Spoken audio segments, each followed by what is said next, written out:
In the urban areas, the permitting department can be very extensive. Planning a commercial metal building project, but don't know where to start? In this video, we'll let you know.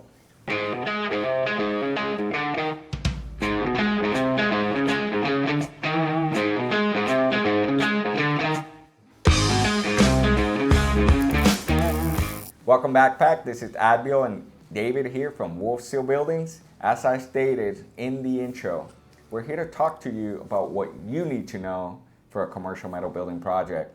How are you doing, David? I've been good, man. I've been good. Just working, trying to bring in some more commercial projects to the company, man. Yes, That's awesome, man. Yeah. But no, like as you stated, a lot of people are looking for a metal building for a commercial project. People have a business, they want to grow their business, they're growing their business, and people type in, they'll look up commercial metal buildings here in Texas. And of course, we're gonna pop up, as one of the first ones.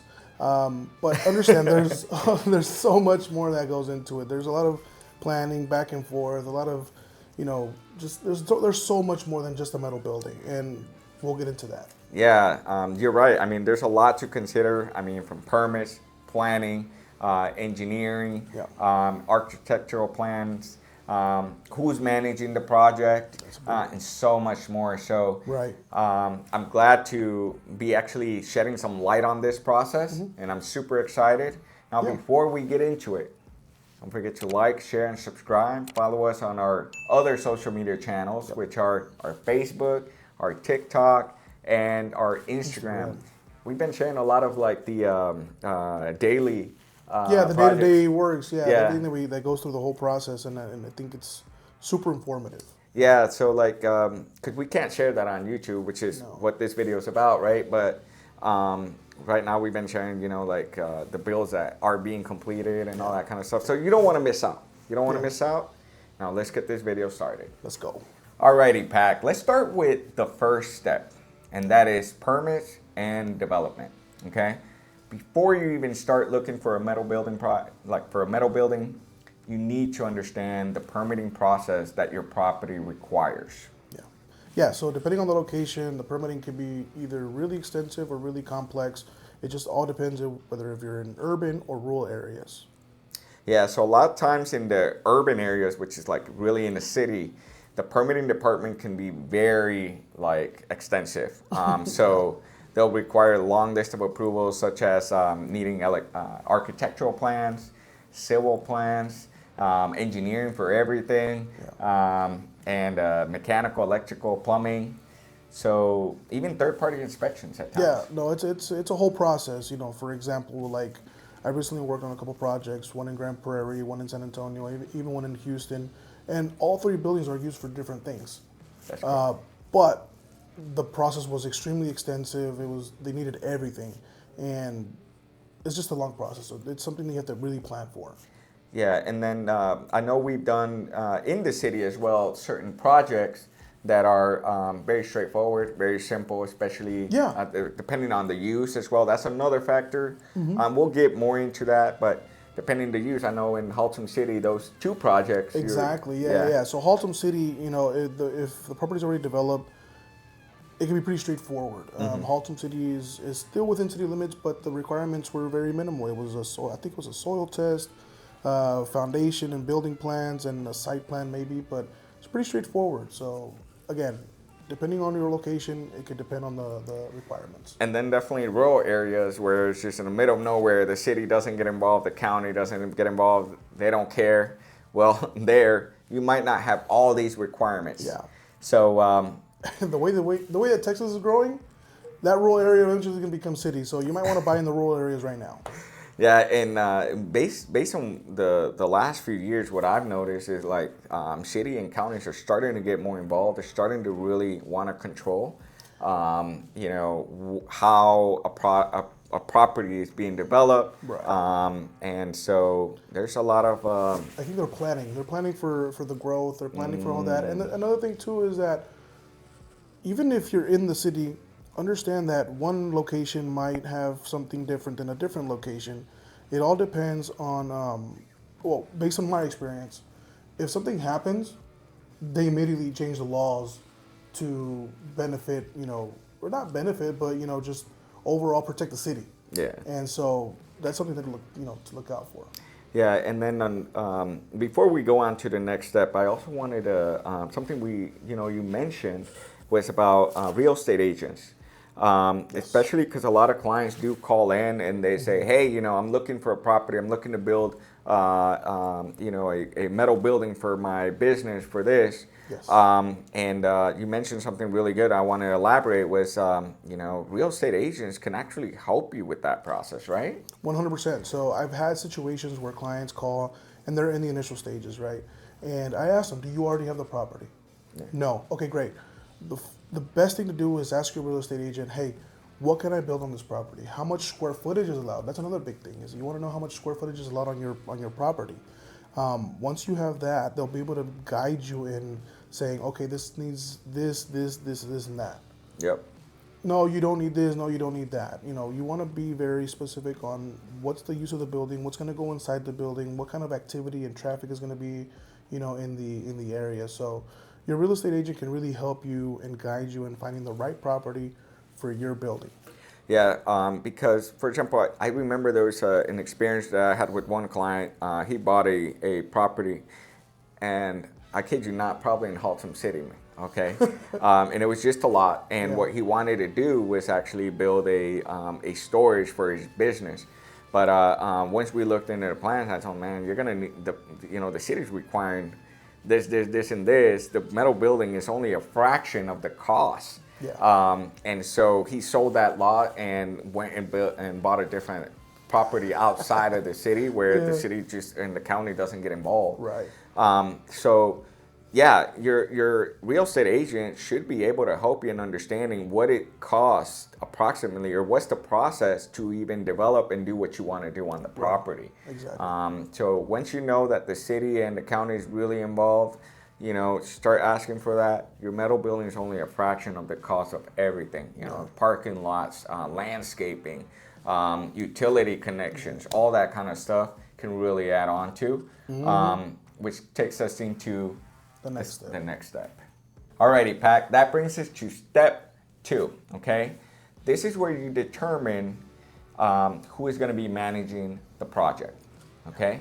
So once you know all about your permitting process, if it's extensive, typically, you as a property owner, investor, business owner, you will have to determine if you're going to be acting as a general contractor or you will be needing to hire one.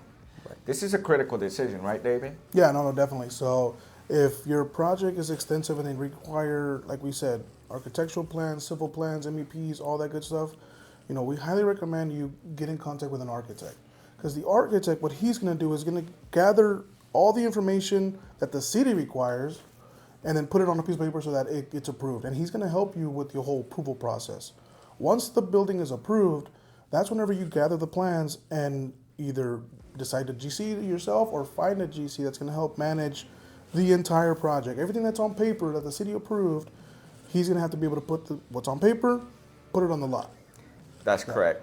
And that's the traditional approach. Right. You get an architect, you get the whole set of plans for everything.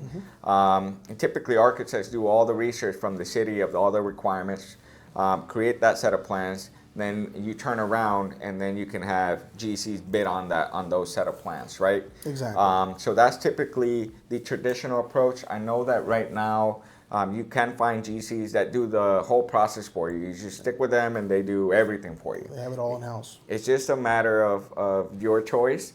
That's a debate for another video. But I know that with us, David, I know you've helped a lot of our clients with this process of going through an architect and then going. Yeah. So my process typically is when I get the phone call and I understand what they want, and first things first, I look up the location because I Google. Google helps us find, so I look at the location. If I see it's within city limits, I know automatically you're more than likely going to have to need, a full set of plans. Yeah. And so my next step is getting with my permitting team to understand what the requirements are. If I know that they need everything, what I do is I send it over to Jacob. Quick shout out to you, Jacob, for all the help you do for us and all the clients. So what I do is I send them over to Jacob, and I create an intro email, let him know kind of the scope of work that we need, and what they want to do, and I'll let them we'll go from there. And then once the final plans are approved, then we know what to bid on for the client, and it kind of goes from there. It goes from there, Yeah, right? and So he knows by that time if he's going to be the GC or if he's going to hire a GC. But either way, they incorporate our building into their plans, and we kind of go from there. and since he's been doing, we've been working together for quite a bit. He already knows how the plans are going to come. We have a lot of understanding. Yeah. That's our typical process when we've helped a couple clients that we worked with so far. Yeah, so I wanted to elaborate a little bit on WolfSteel Buildings. We are not a GC. So having said that, what we do is, engineer foundations, engineered buildings, and anything around the building. Now, interior work, we don't do that at this moment again. Right. So that's what you can count on us to help. Now, if you are in the starting phase, we do have knowledge, we do have connections. We're happy to help. We're here to help. We really try to focus on connecting with our network here in the Dallas-Fort Worth area specifically. So if you're a GC and you're in Dallas-Fort Worth, you want to connect, let's connect. Yeah. A cup of coffee and we'll talk. Yeah, absolutely. So that's something to just keep in mind when when you're looking for a metal building. Find out about the permitting process, understand what that process is, and just understand what what the whole process could entail. Correct. All right, final takeaway. Yes, sir. David, talk to me. What is the biggest things that our audience should remember from this whole conversation? Biggest takeaways really is, again, if you're barely looking for the property, you want to understand what the requirements are, you want to understand the zoning, you want to understand the square footage that's allowed on your property, you want to understand everything before you actually start the process. Yeah. And then once you understand that, give us a call. Our permitting team will help you get involved. So understand what the property is required, and then from there, we can help out with the process. Absolutely. And and one thing that I would like to elaborate is, if it's developed, it's going to be probably a smoother process. Yeah. If the property's developed. If it's not developed, just expect it could get extensive. Yeah. So just something to keep in mind there. But we're here to help. So just give us a call, and we can definitely guide you. Yeah. Now, David, you want to finish it off? Yeah, no, most definitely. Like I said, at the end of the day, my team is called the Dream Team, so we're here to make your dreams happen at the end of the day. We really want to make, at the end of the day, we want to help our clients, whether it's point them in the direction of a GC, point them in the direction of an architect. At the end of the day, that's our job. Our team will help you from A to B as long as we can. My direct extension is 010. Give me a call if you have any questions on your commercial project. Even if it's not a commercial project, if you want a carport, you want anything from a carport to a metal building to a commercial, anything in between, I can help you guys out. We're here to help. That's awesome, man. That's awesome. And don't forget to like, share, and subscribe. I hope that this will enlighten you, especially if this video is for you, or share with someone that is thinking about this, so that way they can get the idea of what the process could entail. So I hope you enjoyed this episode, and we'll see you guys in the next one.